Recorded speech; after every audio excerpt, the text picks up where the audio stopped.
everyone, welcome back to Jeu Magique. Today I have an exciting challenge for you. 2 weeks ago, we have finished a 100-day The Economist reading challenge together. And I'm thinking maybe we should start a new one for this month. I know you guys have exams or other commitments to take care of in this month, so I'm thinking we can make it less intensive and more user-friendly one. Let me explain a little bit. So this new challenge starts from the first day of June.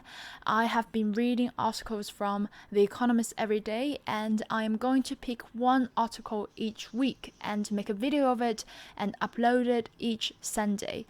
Plus, I'm going to make Chinese and English subtitles to make it, friendly to all English level learners. And then these are some notes, just in case you're new here. I think most of you have retained how I use my highlighters already. And without further ado, let's get started. Today's article is entitled Bartleby, from BC to AD. So the word Bartleby is the name for a column from The Economist. And according to the official website, actually we explained the meaning of this word before. So basically it focuses on work and management. It mainly talks about thoughts on management and the world of work in the spirit of the scrivener of Herman Melville's 1853 novel. And speaking of the guy Herman Melville, among his most famous books is Moby Dick. So I think now you have a better idea of how this column came about. And then from the title we have BC to AD. So usually when we talk about BC and AD, it means before Christ or Anno Domini. But in this article, it means before COVID and after domestication. Let's take a look from the first paragraph. On March 16th, Bartleby left the offices of The Economist to head home. Instead of saying to go home, you could just say to head home. And then that was the last day when all editorial staff assembled in our London redoubt. So redoubt means like a fortification. I put the definition down here, a temporary or supplementary fortification, typically square. This doesn't matter anymore, but you know that it means it's a kind of figurative way to refer to their offices. And at the time of writing, no date for a return to the office is in sight. If something is in sight, that means you can see it. But if it's not in sight, that means you have no idea when it is coming.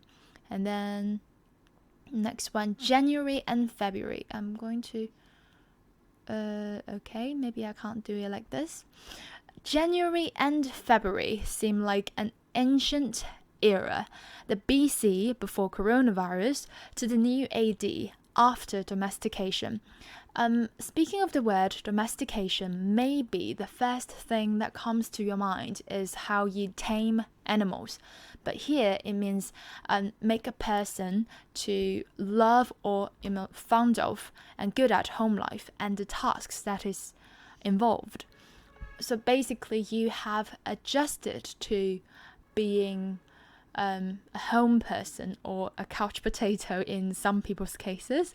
And then the shift may rival great workplace transformation in the 19th and 20th century. So rival here, it is used as a verb. I put the definition down here. You could say it is, it seemed to be equal or comparable to. We have quite a lot of examples. For example, we could say, someone as a singer has no rivals. That is when the word is used as a noun. But you could say this one. He was a photographer whose fame rivaled that of his subjects. And then we have, you could just say comparable to replace it. And then maybe you have noticed that I have put tiny little numbers up here, here, and here. So this would help you better find the same word in my word list if you follow me on my WeChat official platform. And then next one. I've also marked the background information as well. We have 6 things to know today. And then Twitter has already said that all its employees will be allowed to work from home permanently. And Facebook expects half its staff to do so within a decade. You could say that Facebook has decided to take a leaf out of Twitter's book. We mentioned this expression 3 weeks ago when we talked about Zoom as an application for video conferencing. And then next one, complete with bells and pulleys. So the word pulley, I think is quite difficult for you guys to picture it. So I have actually found one to make you better understand how it works. So when people used steam power, usually the whole set of equipment is actually assembled with belts and pulleys. And then a failure at some point in the system meant the whole thing might grind to a halt. So grind to a halt, it doesn't mean like come to a sudden end. It is gradually losing something's momentum or gradually comes to an end. Next one. Then electrification allowed individual machines to have their own power source. The reason why I marked this is because the first vowel has 2 different kinds of pronunciation. You could say electrification or electrification. And in the official broadcasts delivered by The Economist, the lady said so she pronounced it as e instead of e. And then next one, before factories were reconfigured to take advantage of the new power source. Reconfigured, again, we mentioned this word before. I have put a logo of a phone here because if you are setting your phone to a different language or a major setting, it could give you like a notification saying, we are reconfiguring your phone. The current rapid shift to AD was enabled by preconditions. So you all know condition, and then preconditions means the condition that allowed something to happen. You could also use this word as a verb. For example, you preconditioned the temperature indoors to a appropriate one which matches with the outdoor temperature. First, broadband services are today quick enough to allow for document downloads and video conferencing. Pay attention here, it is one word, it's not video space conferencing, it's just video conferencing. Second, advanced economies revolve around services. Revolve around means you treat something as the most important part. So in advanced economies, what matters most is services rather than manufacturing. And then the second thing which we should know about from today's article is that in the 1970s, Britain adopted a 3-day week to combat a miners' strike. It is actually caused by, right here, was one of several measures introduced in the United Kingdom by the Conservative government to conserve electricity, the generation of which was severely restricted owing to the effects of the 1973 to 1974 oil crisis on transportation and inflation. And the most important part is right here. Later, industrial action, which means something like strike or protests by coal miners, further, I think it should be further compounded. I'll do this. Compounded the events. Right, so that's the reason why in the brackets the author put to combat a miners' strike. In other words, home life was severely affected as well. So instead of saying an individual's life or civilians' life, normal people's life, you could just say home life. And then the next one we have here. In the past, employees who stayed home had to overcome the suspicion that they were bunking off. It is an informal British expression saying you are just slacking off. Slack off, we mentioned it quite a few times, or you could say you are being work shy. You could also say you pay. Hang on, I think I put it down here. Oh, right, yes. You could say you play truant from school or work. You're dropping off classes or just bunking off. Now, those who insist on being at the office should sound self-important. Self-important means you deem yourself as more important than other people. You could just say conceited. And then video calls lack the spontaneity of a normal meeting. No off-the-cuff remarks to lighten the mood. So this is a noun form of spontaneous, but pay attention when it is a noun and the pronunciation changes a little bit. And then off the cuff, it means something that was uttered off the top of your head or on the spur of the moment. And then you could say no spontaneous remarks to lighten the mood.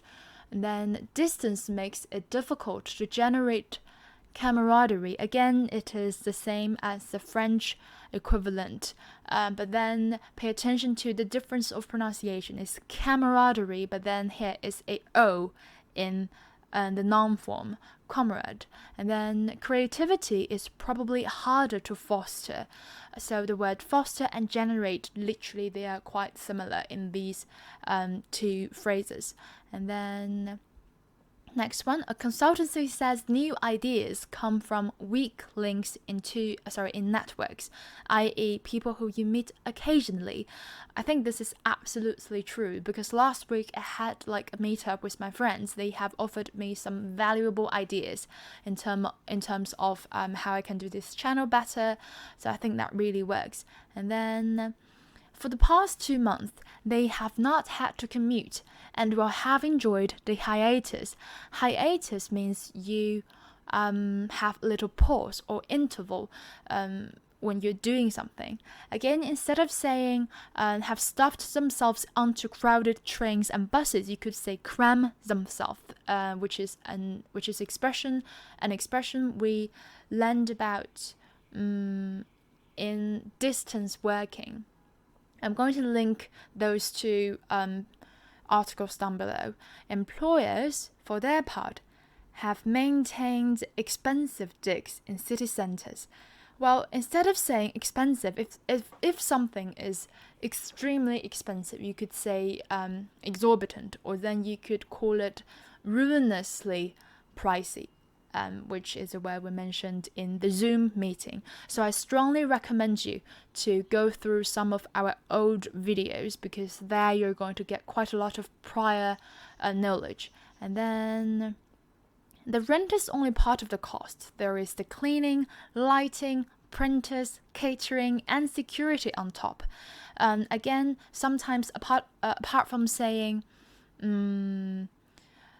apart from that, it's an awful repetitive way of saying it. You could also say on top of it, and then or aside. And then when you work at home, you pay for your own utilities and food. Many businesses and employees may thus have had their Wizard of Oz moment. If you have watched the movie Wizard of Oz, so when the protagonist came out from her little house, the whole tone of the movie changed from black and white into colorful ones. That is what it means by Wizard of Oz moment, and which means you are quite surprised by what is happening in front of you. And in the corporate HQ, it's shown to be an old man behind the curtain. I remember the first time when I heard this phrase in real life is when I got one of my precious internships, and then the first day when I was on board, my American colleagues told me, now you've seen what's behind the curtain. So literally it's a way of saying welcome to the real life, and then or welcome to the real office life. And then Even before the pandemic, many workers became used to taking phone calls or answering emails at the weekend. So instead of saying responding to emails, you could just say answering emails. And the weekend seems a more nebulous concept. If you are quite into astronomy, you would know the word nebula, which is the like a whole bunch of gas and dust, where new stars are born from, and the nebulous is the adjective for nebula.